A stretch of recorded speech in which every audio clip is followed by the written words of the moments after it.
when Mark joked, "Careful, I might have to marry you someday." He laughed it off like he always did. But at 12:17 a.m., his phone buzzed, and the words on the screen made his chest tighten. Mark hadn't planned on letting anyone get close again. Not after becoming a single dad at 34, juggling school lunches, late-night homework, and a grief he rarely talked about. His world revolved around his 8-year-old daughter, Lily, and surviving one exhausting day at a time. That's where Emma came in. She was Lily's after-school tutor. Kind. Patient. The kind of person who stayed late without charging extra and remembered Lily's favorite books. She brought homemade muffins, by accident, and listened when Mark vented about parenting like he hadn't slept in years. Because he hadn't. The joke slipped out one evening after Emma fixed Lily's math problem Mark couldn't crack. "If I don't survive 4th grade homework," he'd said, smiling, "I'll marry you." Emma laughed. Mark laughed. Life moved on. Or so he thought. Now, staring at the glowing screen in the dark kitchen, he reread her message. "I know you were joking, but I need to tell you something. I didn't laugh because it was funny. I laughed because it scared me how much I wished you meant it." Mark sat down hard, heart racing.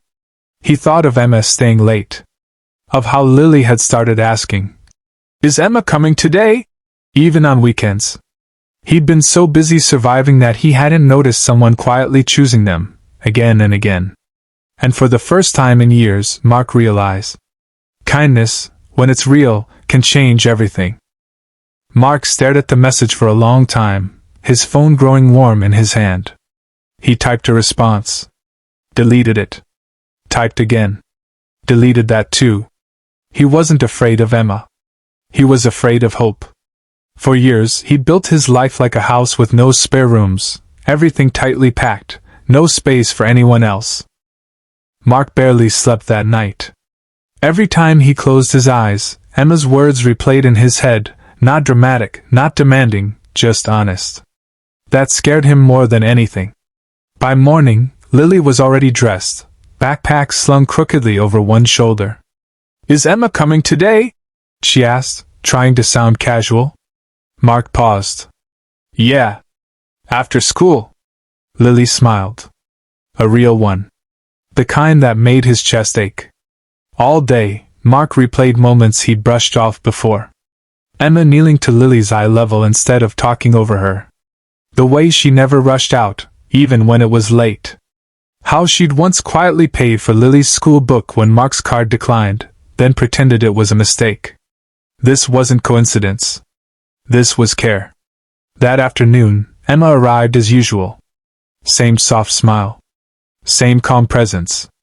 But Mark noticed the tension in her shoulders, the way her eyes searched his face, bracing for rejection. They didn't talk about the text. Not at first. Emma helped Lily with reading while Mark made tea. When Lily finally ran off to her room, Emma stood, gathering her bag a little too quickly. "I should go," she said.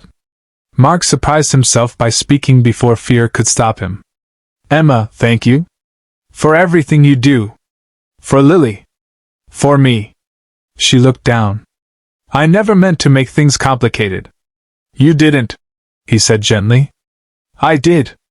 By pretending I didn't notice." That made her look up. Mark took a breath. "I joked because I didn't think I deserved something real again. But that doesn't make what you felt wrong." Silence stretched between them, heavy, fragile. "I can't promise I'm brave," Mark continued. "But I don't want to keep hiding either." Emma's eyes filled, not with relief, but with something deeper, respect. For the first time since his world fell apart, Mark wasn't just surviving. He was choosing to feel. The next few weeks felt different, not dramatic, not rushed, just quietly warmer. Emma still came for tutoring, but now she stayed for dinner sometimes. Simple meals. Shared laughter. A sense of ease Mark hadn't felt in years. He didn't label it. He didn't promise anything. But Lily noticed. One evening, as Mark tucked her into bed, she hesitated, fingers gripping the edge of her blanket. "Dad?" she said softly. "Yeah, kiddo? Is Emma lonely?" The question caught him off guard. Why do you ask? Lily shrugged. She takes care of us a lot. I think lonely people do that. Mark swallowed. She's very kind, he said carefully. Lily nodded, thinking hard. Then she said the words that broke him. You don't look tired when she's here. Mark turned away so his daughter wouldn't see his eyes fill. Kids saw everything, especially what adults tried to hide. The following weekend, Emma came over to help Lily with a school project. Mark watched them from the kitchen, how Emma listened, how Lily leaned into her like it was the most natural thing in the world. Later, while Lily colored quietly, Emma stood by the window, arms folded. I never wanted to replace anyone, she said suddenly. I just wanted to help. Mark stepped closer. You didn't replace anything. You added to it. She looked at him then, really looked, and he saw fear there too. Fear of caring too much. Mark reached for her hand, tentative but sure. You showed up when we needed someone. That wasn't small. That was everything. Tears slipped down Emma's cheeks. I was scared you'd push me away. I almost did, Mark admitted. But Lily deserves a home full of kindness. And so do I.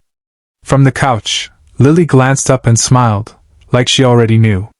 Sometimes, love doesn't arrive loudly. Sometimes it arrives through quiet acts of care, and stays. A year later, Mark stood in the same kitchen where he'd once read a midnight text with shaking hands. The counters were cluttered now, drawings taped to the fridge, mismatched mugs in the sink, signs of a life fully lived. Emma stood beside him, reading Lily's school newsletter aloud, laughing when she mispronounced a word. Nothing about this life was rushed. Nothing was perfect. But it was real. Mark never proposed with fireworks or grand speeches. One quiet evening, after Lily fell asleep on the couch between them, he simply said, I'm in if you still are. Emma rested her head on his shoulder. I've been in since the beginning. The wedding was small. Just family, close friends, and Lily proudly walking down the aisle holding both their hands. When someone teased Mark later about his old joke, he smiled. I didn't realize it at the time, he said, but kindness hears things before the heart does. Life didn't suddenly get easy. Parenting was still exhausting. Bills still arrived. Some days were heavy. But now, no one carried the weight alone. Lily grew stronger, calmer, more confident, because children bloom where they feel safe. Emma never tried to be anyone but herself. And Mark learned something he wished he'd known sooner. Letting someone care for you isn't weakness. It's trust. That midnight text didn't change his life because it was romantic. It changed everything because it was honest. Sometimes, the most powerful love stories don't begin with passion or fate, but with showing up. With patience. With choosing to stay. And sometimes, the joke you laugh off becomes the promise that saves you.